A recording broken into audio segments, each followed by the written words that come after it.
Sejam bem-vindos a mais uma edição do Pode Isso Retrofit. Eu sempre falo para vocês que eu gosto de trazer os parceiros, os amigos, os nossos colaboradores, sempre para falar aqui nesse espaço que é democrático, que é nosso, tá? Mas eu adoro trazer gente famosa.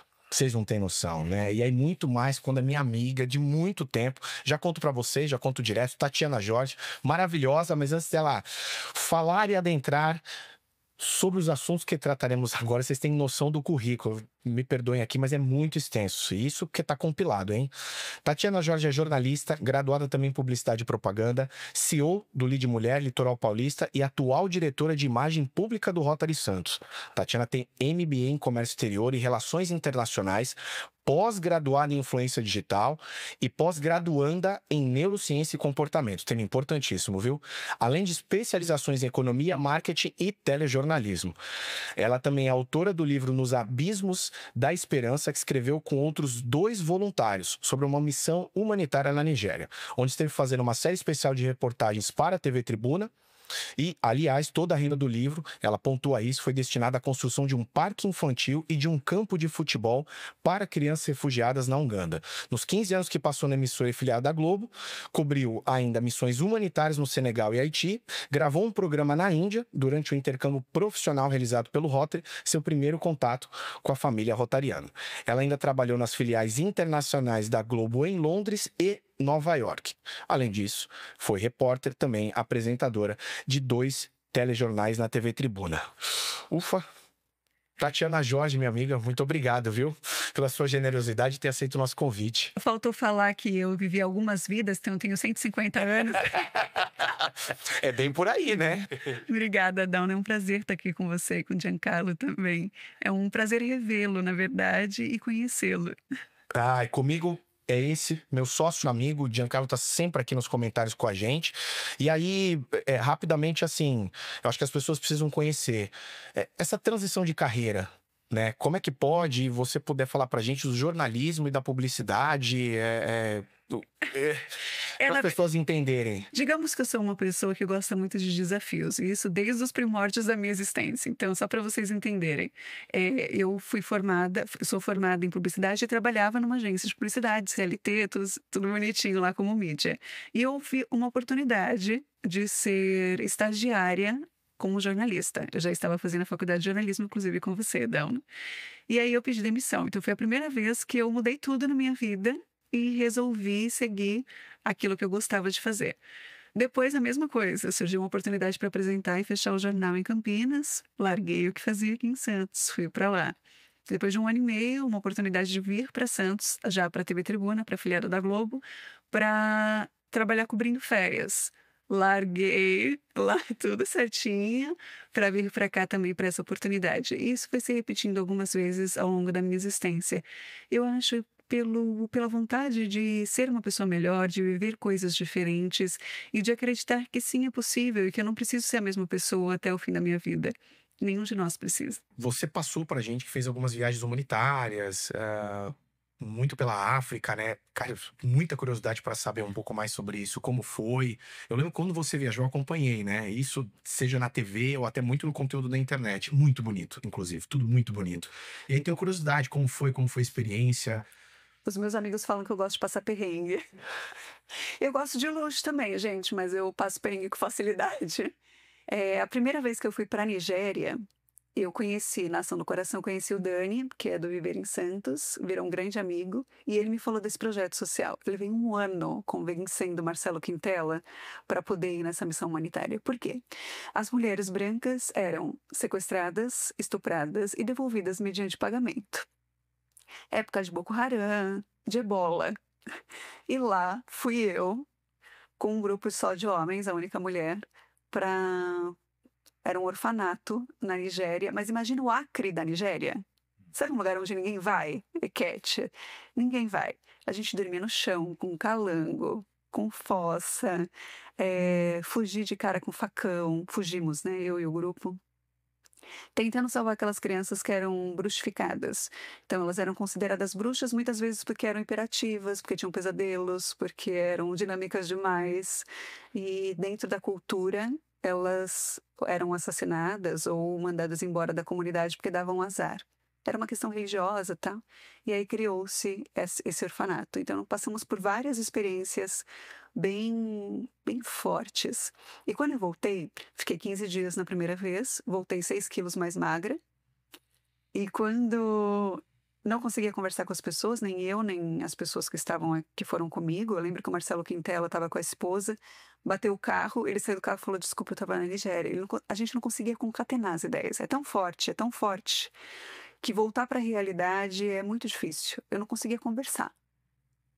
E aí meu pai falou assim para mim: você não vai de novo, né? Eu falei: pai, eu só tenho uma certeza que eu vou de novo. E no ano seguinte eu estava na Nigéria de novo, também fui para o Senegal, e aí depois eu fui para o Haiti, sempre cobrindo pela TV Tribuna. Eu fiz vídeo repórter nesse período de Senegal e da Nigéria, com os amigos, os voluntários me ajudando com a câmera também. E aí no Haiti eu já fui com um cinegrafista da TV. Aí a gente foi com a ONU, com o Exército Brasileiro. Então já dormi em container, já não era no chão, já não tinha barata, já tinha banheiro, era uma outra realidade, assim. Apesar de, num pós-terremoto, guerra civil, entrar em tanque de guerra no Haiti, tinha mais alicerce por ter o exército, né, por ter a ONU. Então já tinha mais alicerce. Uma vez a gente saiu num tanque de guerra à noite, não sei nem se era interessante citar, mas partes do corpo de uma pessoa espalhadas, e a gente saiu no campo de guerra, tá? No tanque de guerra, não tinha energia elétrica para a população, né? Aquele país todo destruído depois do terremoto, a guerra civil continuando. Então, o espaço onde as mulheres pediam para o exército para poderem parir com ajuda médica, aquelas tendas, foi muito, muito emocionante. Assim, é doloroso, né? Quando a gente faz o jornalismo, existe um sonho da maior parte dos jornalistas, né, de ser correspondente internacional, por inúmeros motivos. E você vivenciou isso, né?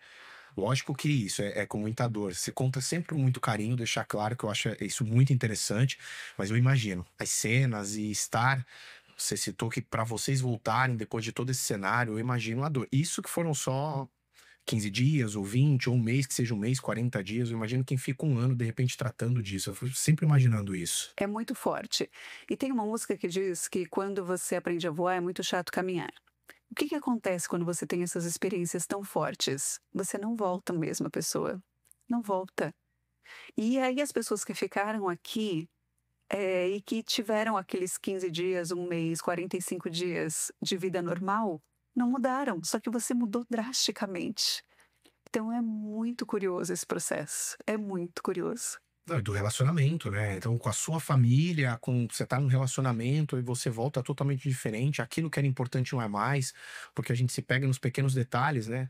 Você citou, às vezes, da questão de relacionamento, você pega em pequenas coisas, chega uma hora que não faz mais sentido, né? Zero sentido. Você tá brigando por um negócio. É. Você sabe o que tá acontecendo do outro lado do mundo, né? Você viu que criança estuprada, empalada. Quando eu voltei da Nigéria na segunda vez, eu voltei com 2 amigos doentes. Era a época do Ebola. Imagina o desespero da gente. E quando chegamos aqui, descobrimos que era a malária. Mas era muito comum você abraçar as crianças e sentir que estava quente. E falar: é malária, cadê o remédio? Sabe? Isso aqui lá tem remédio para malária. Aqui foi difícil para identificar, eles foram para UTI. Aqui foi bem difícil. A gente não tem esse preparo, né? Lá, como é muito comum. Então. Mas foram muitas histórias fortes. E as coisas bacanas também. Eu trabalhei na Globo de Londres, fiquei alguns meses lá em Londres, foi demais. E é diferente, porque aqui no Brasil, você fala: eu trabalho na Globo, as portas se abrem, né? Porque tem uma audiência muito boa. Lá você fala: eu trabalho na Globo do Brasil, pro cara da Áustria, e ele fala: oi? E aí e você tem que explicar para ele que é um fantástico, que tem uma audiência maior do que o país dele muitas vezes, né? O país inteiro de habitantes, o Fantástico tem mais audiência.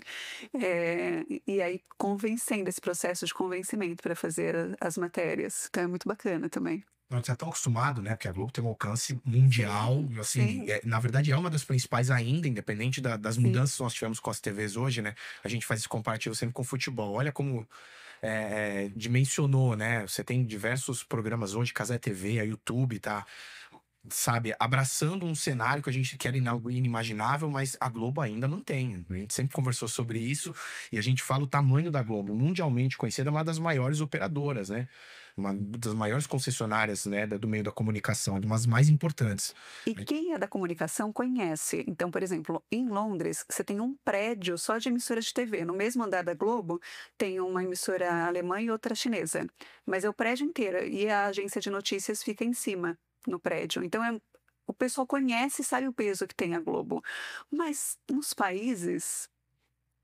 Brasil, o que que é? Amazônia, índio, indígena, Ainda tem né? essa. Então, Eu ia falar isso agora, ainda tem toda então, essa. ainda tem. Então, para você convencer alguém, você vai receber um jornalista, uma equipe brasileira na sua casa, às vezes não é tão fácil assim, não.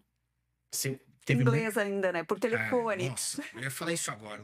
Não, e peraí. aqui você marca uma entrevista e assim, olha, coloca na pauta, né? O endereço do lugar, o nome da pessoa, as informações. Lá você vai fazer uma pauta, você tem que alugar carro, comprar passagem aérea, ver a localização, reservar hotel. É tudo muito trabalhoso.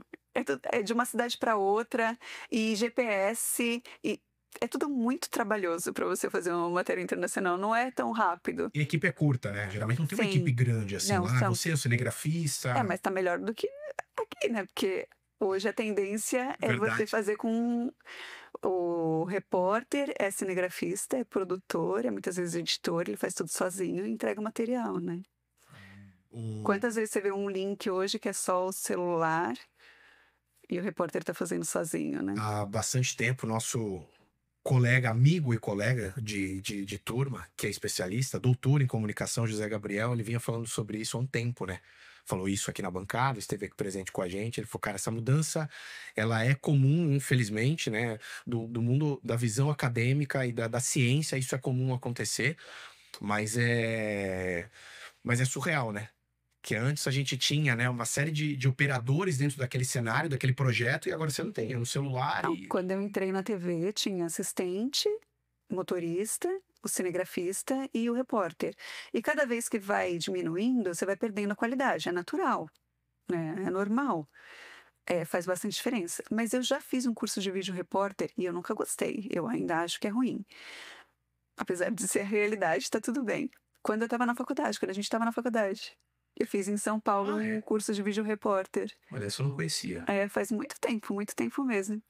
E acabei utilizando quando eu fui para a Índia, porque eu gravei um Rota do Sol, um programa na Índia, um intercâmbio que eu fiz do Rotary Life, fiquei 45 dias, e gravei esse Rota do Sol. Eu fui a única pessoa que deve ter corrido no Taj Mahal, por exemplo, porque era uma época, denunciando a idade, era uma época em que não tinha WhatsApp, né, celular, essas coisas. Então, o telefonema, tudo era muito difícil lá. E eu estava com um grupo. Então, eu fazia uma imagem e saía correndo para não me perder do grupo. Imagina você se perder na Índia.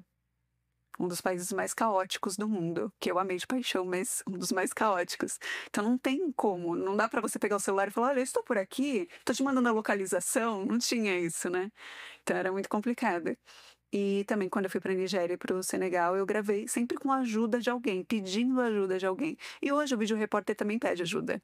Muitas vezes ele pede, você pode segurar o microfone para mim? Você pode fazer essa imagenzinha para mim? E não sei o quê? Porque tem que pedir, não dá para fazer tudo sozinho, né? Mas é surreal, né? Isso é um outro tema para um outro podcast, mas a gente fica muito... Quem acompanha o jornalismo há 20 anos, bate um pouco a tristeza em relação a esse tema, né? Porque a impressão que dá é que vai sempre diminuindo esse espaço. Lógico que é muito bom a questão do avanço da internet, né? O YouTube tá aí, nós temos diversos programas jornalísticos muito bons, né? Alguns viram podcast e aí você acaba canalizando a sua energia para isso. Eu acho ótimo. E não é É curioso, democrático. porque Mas... aí você vê na TV cada vez mais vídeo repórter. Mas quando você vai para o YouTube, você vê grandes produções. E entrar nisso. Como é que pode, né? Então, Não é? você tem uma produção gigantesca no YouTube, achando que de repente para a internet é diminuir isso, e agora sim, você precisa ter o melhor equipamento, você precisa ter melhores produtores para fazer um podcast agora. Nossa, olha, tô te dando uma oportunidade para fazer aqui. A gente tem uma equipe gigantesca, mas de quanto? 6, 7 pessoas, porque ele vai roteirizar. Mas a TV diminui e vocês na internet aumentam? É muito curioso, né? Mas a história da humanidade ela é assim, de extremos. A história é o religioso humanista, por exemplo. E a história nos mostra isso, que vai ficando cada vez mais escasso e agora a tendência é ter equipes cada vez maiores. Se não na TV por uma questão de custo, e eu compreendo porque a informação ela é rápida para o jornalismo, mas os programas mais elaborados vão ter cada vez mais. Na TV, por exemplo, você vai fazer uma matéria e falar, eu preciso de uma arte. Não inventa. Não vai colocar uma arte aí que vai dar maior trabalho pra gente editar esse material, porque é mais complicado mesmo, né? Quando eu entrei na TV, tinha uma pessoa que só fazia arte. Hoje o editor de imagem faz a arte, então ele precisa deixar de fazer alguma coisa para poder fazer isso. E nas redes sociais ou no YouTube já não tem mais isso. Você tem estruturas maiores, né? Produtoras incríveis. Você tem vídeos que você fala, nossa, fiquei nesse vídeo só porque ele tá tão caprichado, tá incrível. Não, é bem maluco mesmo. Eu queria a sua opinião. A gente falou de ciência da comunicação. Eu sempre tive muito medo com o avanço da internet, apesar de ser extremamente democrático. É exatamente a informação, porque antes a gente tinha um certo tempo até para verificar, né? Ver se não era uma falácia, ver se não tinha alguma fake, né? Alguma desinformação dentro daquela informação que você obtém. E hoje, eu não sei se mudou, tá? Queria sua opinião em relação a isso, porque eu lembro de um caso emblemático do Sport TV, da Globo, né? Um canal da Globo, em que um determinado apresentador muito conhecido, que ele pegou a informação do que era o Twitter na época, né? Hoje é o X, da rede social, deu uma informação de futebol, que é super rápido, e ele teve que desmentir ali, ele teve que consertar rapidamente. Ele acabou de pegar de uma rede social. Eu acho isso muito maluco ainda. Eu tenho bastante dificuldade de entender isso. Vai ser dessa forma? Continua? É que a gente foi treinado a checar a informação na faculdade, então... né? Não, as grandes empresas, elas checam a informação. Por exemplo, o acidente que teve com o avião aqui, a Globo demorou um pouco mais para dar, porque precisava ter exatamente a certeza de que aquilo estava acontecendo, enquanto nas redes sociais já se falava bastante. Então, é bom que você procure sempre uma fonte confiável. Mas o que acontece nas redes sociais hoje é o que acontecia antes na vizinhança. Sabe a fofoca? Alguém viu e falou, e você não sabe se é verdade, mas vira verdade porque fulana falou. Às vezes você nem sabe quem foi que falou. Hoje a gente faz isso. Eu vi na internet alguma coisa que falaram, eu não sei quem era, mas olha que interessante isso. A gente não sabe nem a fonte. Mas eu acho muito louco, Tati, porque é lógico, eu tô indo ao extremo, né? Te questionando sobre isso, ou colocando esse assunto em pauta, porque é uma paixão nossa, a comunicação. Mas é que automaticamente eu penso naquele caso da mulher do Guarujá que foi espancada, né? Sim. Então esse tipo de coisa acaba E você acontecendo. percebe, era uma fofoca. Exatamente. Não foi nem uma rede social. Agora, quantas pessoas passam por uma situação similar em grandes proporções por conta das redes sociais? A gente tem que se adaptar. Não adianta a gente falar, tá errado, tá certo, vamos fazer, não vamos fazer. A gente se adapta, né? Eu busco fontes coerentes e confiáveis nas minhas redes sociais para me informar. E confesso que eu já me informo muito pelas redes sociais. Muito. Então, não necessariamente pelo Instagram, mas por jornais, dentro das redes sociais. Então, buscando fontes mais confiáveis. Não, esse é o caminho, né? A gente não tem como voltar, né? Eu falo, você dê esse passo pra frente, voltar é muito difícil. Não tem como, mas assusta, né? A gente tá acostumado com a checagem. Falo que na época do jornalismo você tinha um personagem dentro das redações de jornal impresso, né? Chamado copydesk, o cara corrigia o texto. Né? E aí a gente se assusta. Já não é tão incomum hoje. É comum você encontrar, às vezes, alguns pequenos erros, porque é tão rápido, é tão dinâmico. Muito dinâmico, Cara, não dá tempo, né? E você não tem problema. Se teve um erro na vírgula aqui, um errinho de concordância, corrige aqui depois e publica de novo e não tem problema, né? Mas, de novo, assusta demais. E aí, queria também entender como você entrou no ramo imobiliário. Que é um tema que nos agrada demais e você hoje tem. E eu queria que você falasse, inclusive, quem são, né? Com quem você trabalhou e como você entrou nisso, né? Eu acho que é algo que você gosta, lógico, né? Então, na verdade, é um network, né? Eu estou como CEO do Lead Mulher, que é o Lead é o maior grupo empresarial. Ele está presente em todos os continentes, mas é o maior da América Latina. Então, ele é muito forte. E tem células, né? Então, aqui na Baixada Santista, a gente tem o Lead Litoral Paulista. São empresários com faturamento superior a 30 milhões de reais. A gente tem um núcleo feminino, que é o Lead Mulher, que é o que eu presido. E tem o Lead Futuro também, que são empresários mais jovens. E sempre tem uma programação com palestras de pessoas que são inspiradoras, histórias de sucesso, de superação, de grandes empresários, além do networking, happy hours e outros eventos. E eu tive a oportunidade de conhecer o pessoal da Gávea num desses eventos, porque eles também fazem parte do LEAD. E nós fechamos um contrato de 10 anos. E eu adoro bater o santo, sabe? É o Bater o Felipe santo. É o Felipe e o e o Ayrton. Ayrton, né? A gente fez um evento lá recentemente. Eles são muito São. prósperos, né? E eu gosto muito da maneira como eles enxergam a vida. Eles também têm uma empresa de comunicação, a V4, né? Sim. Que também é a maior empresa de comunicação que a gente tem aqui no Brasil, mas com células, e eles são donos daqui da região. Sabe quando você conversa com uma pessoa e ela tem 10 mil ideias, mas ela coloca as ideias em prática? E eu tenho percebido muito isso. Quando eu passei pelo processo de transição de carreira, eu me questionava porque eu sempre fui a mesma coisa. Mesmo mudando, era uma coisa só, né? Então, ou eu era só publicitária, ou eu era só jornalista, ou era uma coisa só. E quando eu entrei como empresária, eu me tornei empresária e tantas frentes se abriram, eu me questionava e falava, meu Deus, será que eu estou atirando para todos os lados? Tanta coisa acontecendo e eu aproveitando, será que... E eu percebi dentro do LEAD, e o Ayrton e o Felipe são um exemplo disso, que os grandes empresários, eles têm várias frentes. Várias frentes. E quando eles falam, dentro do LEAD, né, perdão, os empresários, as reuniões, quando eles conversam, eu percebo como eles aproveitam as oportunidades que surgem. Então, eles ganham dinheiro de vários setores, de vários lados. E também, em determinado momento, também perdem, porque estão arriscando. Então, é muito legal ver isso. E eu me encaixei. Eu falei, é isso que eu quero. Eu quero muitas frentes. Eu quero viver muitas coisas. Eu quero muitas novidades da vida. Eu quero muitos presentes. Como você fala, a vida é curta, né? E o desafio do empresariado é isso. A gente conversa bastante sobre isso, estuda sobre isso, porque a gente está tão acostumado a vir de uma coisa muito certa, como você pontuou, e aí quando você vê esse mundo empresarial se abrindo, é muito gratificante, é muito legal você fazer sua própria agenda. Mas há aqueles que acham que só trabalha 8 horas, porque você trabalhava no CLT 8 horas, então você vai trabalhar no empresariado 8 horas também, não? 20 horas de trabalho, tem noite que é mal dormida e... O que eu falei semana passada, na segunda-feira, a minha agenda da semana e da próxima é sempre muito lotada. E as seguintes eu ainda consigo ajustar. Na semana passada, na segunda-feira, falaram, Tati, vai ter um evento para apresentar em Brasília amanhã. Oi? Pega o avião, vai. Na quarta-feira, isso era na segunda me chamaram, na terceira o evento, na quarta-feira eu tinha que apresentar a nova imagem pública do Rotary, tinha evento do LEAD à noite, eu falei, vai ter que ser bate-volta mesmo, eu vou hoje à noite, volto na quarta-feira de madrugada para poder fazer, e assim, a gente vai aceitando, a diferença é que a gente pode aceitar ou negar.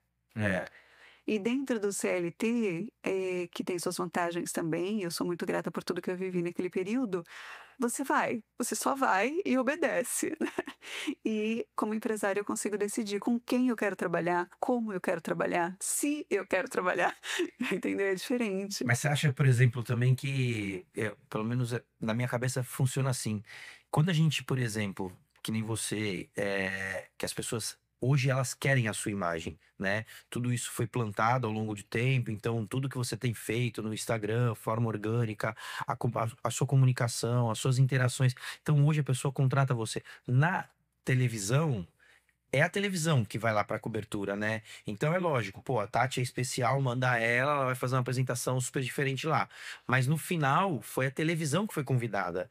E aí hoje é você, né? A sua responsabilidade, é a sua imagem. E eu acho que muitas vezes, pra quem é CLT, eu fui muito pouco de CLT da minha vida, mas pra quem é CLT, eu acho que essa percepção e esse sentimento da vitória pessoal. Não sei se não impacta ou a pessoa desconhece. Então, às vezes não é uma necessidade. No Kiron, a gente fez um teste recentemente com a escala de Maslow. E é genial. Depois eu mando para vocês fazerem, porque é genial. Você consegue identificar quais são as suas necessidades. Então, há pessoas que ficam muito felizes se elas tiverem um horário fixo, um uniforme para usar, um salário que cai todos os meses na conta do mesmo valor. Mesmo que não seja muito.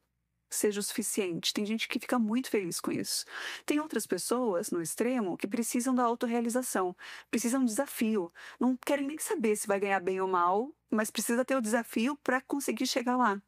Não precisa ter um salário todos os meses, não precisa ter estabilidade, não precisa ter horário fixo. Depende da sua necessidade. E isso, quando você compreende, é libertador. Eu tenho autorrealização alta. Então, eu preciso disso. Você precisa ser desafiada. O bater o ponto e de estar lá trabalhando certinho naquele horário, às vezes sem produzir, isso acaba comigo. Eu conheço muitas pessoas que elas se encaixam justamente nesse perfil e isso muitas vezes a gente conversa. Porque além do nosso time aqui, a gente tem muitas pessoas que participam da nossa vida, né? Que são terceirizadas e tal. E aí a gente conhece. Muitas vezes uma pessoa não me fala, putz, essa pessoa seria muito legal se a gente conseguisse trazer, né? Se ela tivesse, por exemplo, a pegada de ser uma empresária, de montar, de fazer isso que ela faz, mas ela fazer de uma forma autônoma, sair de uma corporação. E aí um olha para o cara do outro e fala, não, cara, tem gente que precisa ser CLT. Não só pela necessidade econômica, mas pela realização. A pessoa quer o horário, a pessoa quer o 13º, a pessoa ela tem esse sentimento de que a vida está enquadrada ali, né? Eu te volto à pergunta até porque você está fazendo a parte de neurociência. Você acha que, por exemplo, essas pessoas elas foram condicionadas a isso ou elas ainda não provaram? Se for condicionado, ela fica ali na zona de conforto. Essa zona de conforto, assim, eu não sinto falta do que eu desconheço, né? Mas, por outro lado, uma pessoa que já teve um gatilho e já conheceu esse sentimento da valorização, da coisa mais pessoal, ela vai procurar. Acho que ela vai buscar mais os topos da pirâmide lá. Então, de acordo com Maslow, você pode mudar as necessidades, né? Aquelas que são mais importantes para você ao longo da sua vida. Mas não necessariamente, se ela tiver o contato com essa vida, ela vai ser assim. Ao contrário, às vezes. Foi alguém que começou como empreendedor e não aguenta mais aquela vida de altos e baixos E aí, e precisa. É muito comum numa empresa você pegar alguém que, sei lá, tá na parte operacional e trabalha super bem, se destaca muito e até faz algumas vendas por fora, mas se destaca muito naquilo que faz. E aí você promove, vai ser gerente de vendas. Agora você vai ser comissionado. E a pessoa começa a cair, até aquilo que ela vendia, ela não vende mais. Por quê? Ela não nasceu para viver de altos e baixos. Ela rende mais se ela tiver segurança. Então, até nessa questão admissional, quando você vai contratar alguém, colocar esse questionário para a pessoa responder ajuda demais. Porque tem pessoas que vão ser ótimas fazendo um trabalho específico, tem pessoas que precisam socializar, e aí você está num ambiente onde ela não vai socializar. Você pode ter um profissional ótimo em determinado trabalho, mas se você colocá-lo dentro de uma sala sem janela ou sem conversar com ninguém, ele não rende. Porque dentro desse teste de Maslow, você consegue identificar quais são as características, o que o motiva e o que o desmotiva. É genial, até de autoconhecimento mesmo. Eu fiz o meu e é genial. Nossa, precisamos fazer. Vou mandar. Não quer se conhecer, cara? Não quero. Já conheço muita gente. Me conhecer é um problema. É muita coisa te conhecer. Mas é muito interessante, porque Não, com não tenho certeza dúvida. o seu vai dar autorrealização alta. É muito interessante. De socializar, talvez, o seu também dê alta, mas a base ali, as duas menores, né, que é segurança e fisiológica, deve dar baixo para você. Uhum. Você deve ser o cara que jamais gostaria de trabalhar com um horário fixo, que valorizasse, por exemplo, benefícios. Eu vou escolher esse trabalho porque eu tenho mais benefícios. Tem gente que faz diferença Conheço. ter benefícios. Na época que eu fui CLT, eu trabalhei na prefeitura do Guarujá, né? Porque minha formação não tem nada a ver com o que a gente faz hoje, mas, cara, aquilo pra mim era assim, aquilo era acho que virou um trauma. Era decepcionante ter que acordar de manhã pra ir bater cartão, sabe? Então, logo 3 anos depois eu falei, não, pra mim já deu, não é isso. E olha como muda. Pra mim, funcionou por muito tempo, quase uma vida. Pois é. E aí, num determinado momento, eu queria mais. Então, eu queria pegar isso aí, ó.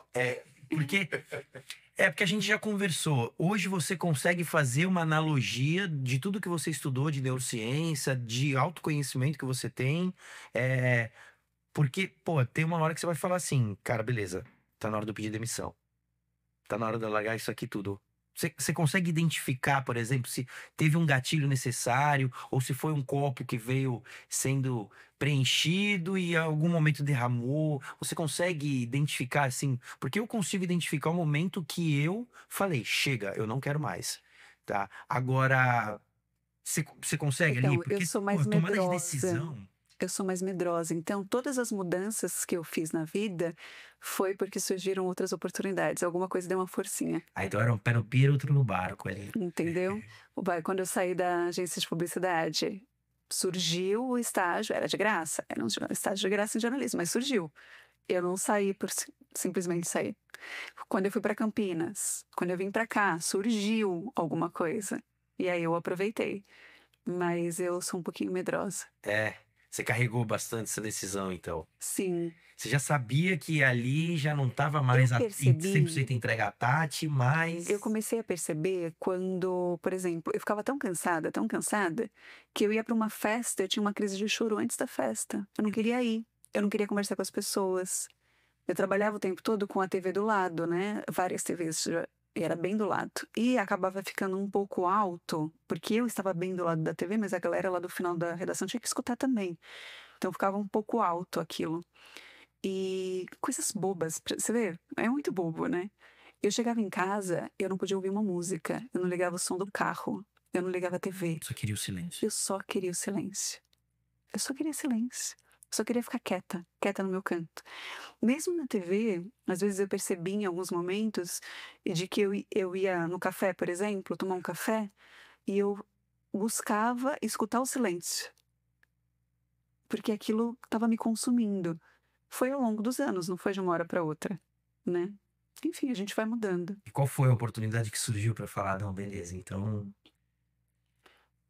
Então, foram várias transições, né? Como eu até estava contando para vocês, quando eu saí da TV, eu consegui fechar contrato logo de cara com várias empresas que já tinham me procurado antes e que eu não podia, porque a gente tem exclusividade de direito de imagem com a TV.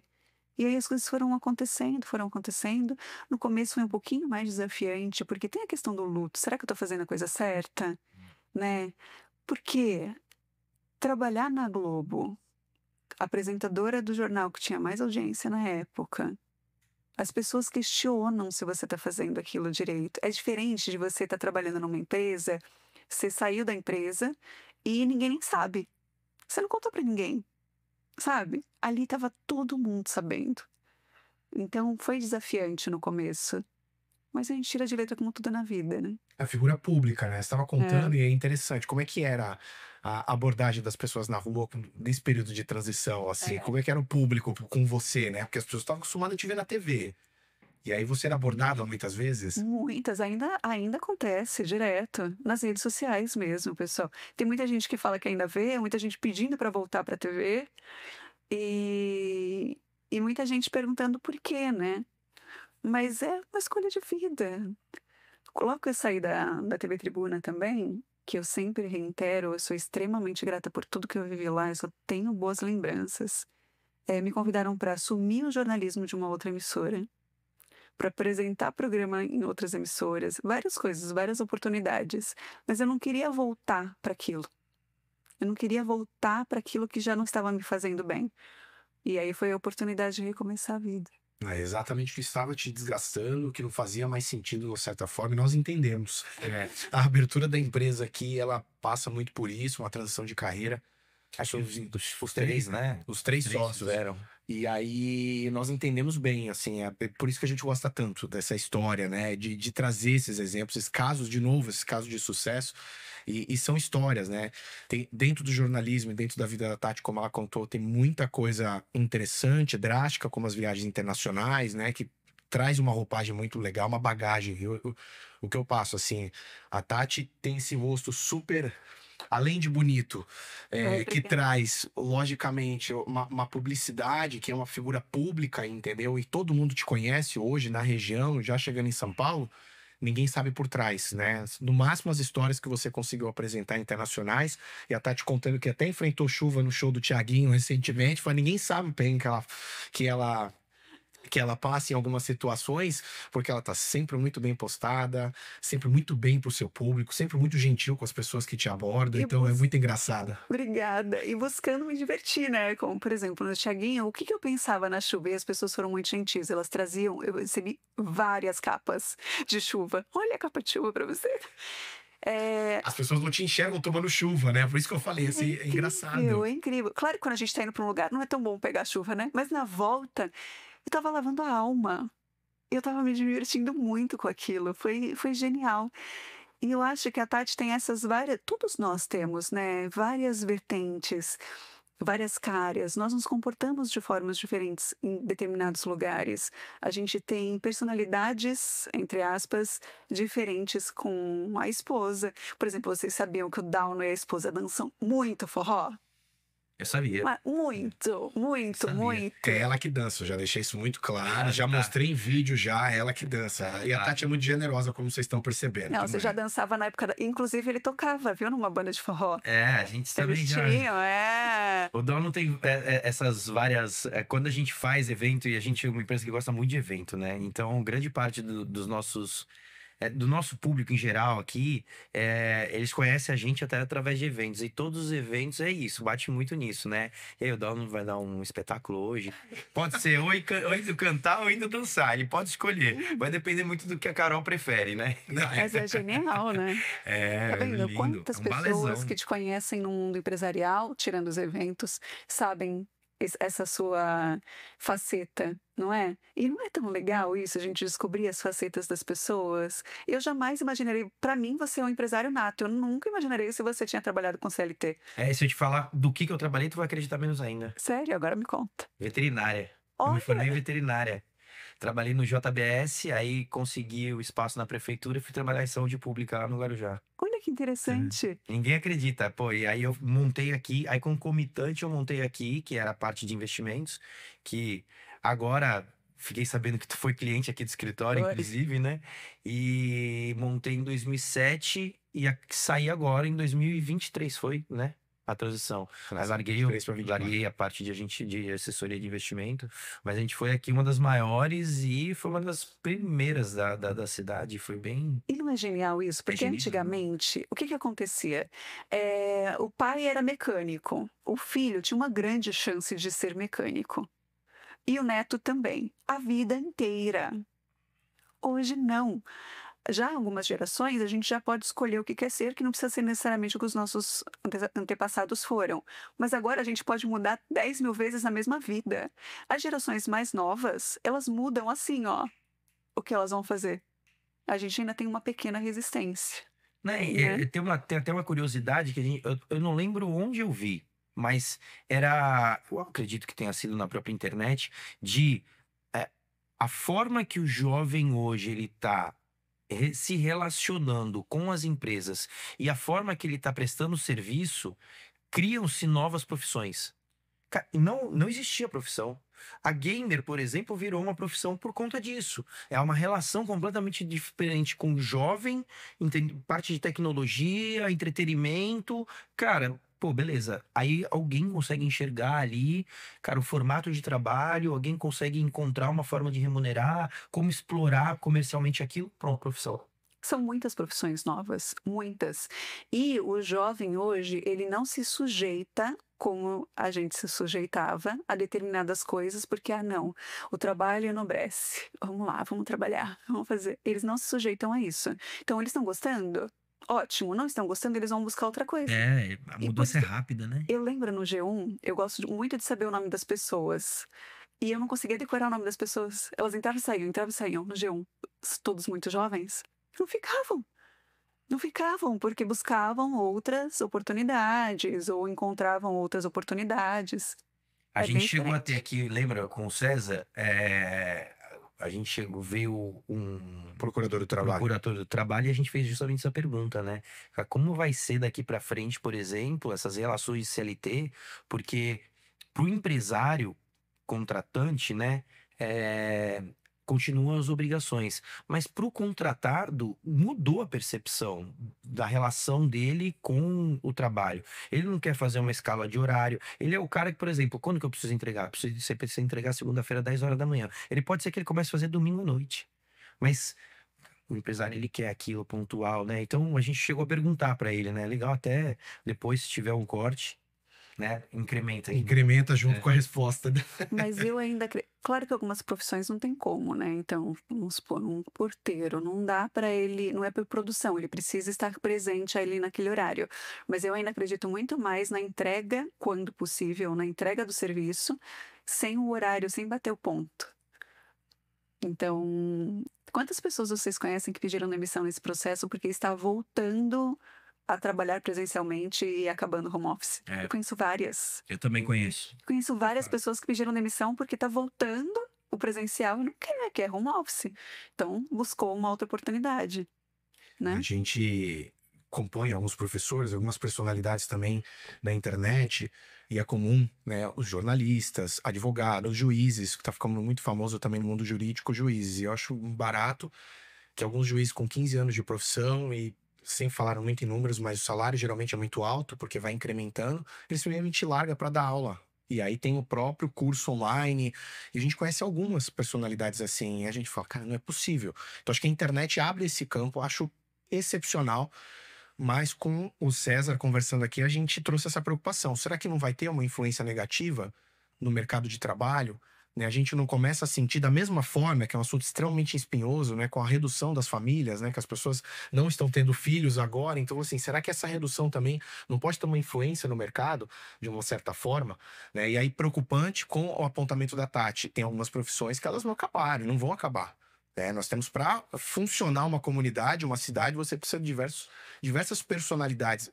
E aí, seja uma coleta de lixo, seja um porteiro de um prédio, sejam umas profissões mais técnicas. Cara, como é que a gente coloca abraço isso tudo? Por isso que eu falo, é muito democrático a internet, mas assusta a gente, a nossa geração que tá tão acostumada, né, com Mas esse essa tipo é uma de realidade profissão. que a gente já vê na Europa, por exemplo. Na Inglaterra, muitas famílias não têm filhos, né? Então você tem uma população muito mais velha do que nova. Aí o que e isso em outros países também. O governo, ele paga um valor incentivando que os pais tenham filhos. Então tem uma mesada. O próprio Max Rosekan, ele teve 2 filhas lá, o que era repórter na Globo de Londres, eu trabalhei com ele. E ele ganhava esse valor, as 2 meninas nasceram lá. Ele colocava numa poupança, tal, enfim, na ocasião. Por quê? Porque a população já vai ficando mais velha. E ela já não se sujeita a determinadas... Uma empregada doméstica, como a gente tem no Brasil, na Europa, nos Estados Unidos, é raríssimo e é super caro. Quantas mulheres você tem, ou homens também, trabalhando nos Estados Unidos, por exemplo, por hora, para fazer a limpeza de uma casa? Eles ganham por hora e ganham muito, porque você não tem esse profissional. O cara chega num carro que... A comparação, porque a gente tem essas profissões de limpeza, babá, cuidador de idoso, como algo muito, pelo menos no Brasil, né? Muito ligado a algo paralelo, algo que a gente quer pagar, inclusive, pouco. Aí quando você vai para a Europa, para os Estados Unidos, você vê que essas profissões são... Você não tem, e se tem, você tem que pagar muito. É caro, porque não tem esse profissional. E isso está acontecendo muito. Porteiro. Quantos porteiros eletrônicos você já tem nos lugares? Não tem mais porteiro presencial? E já está acontecendo no Brasil. Na Argentina tem um monte. Você tem um totem. A Argentina é muito curioso, porque é um totem mesmo. E aparece o rostinho da pessoa quando você Fica lá aperta. sendo filmado, né?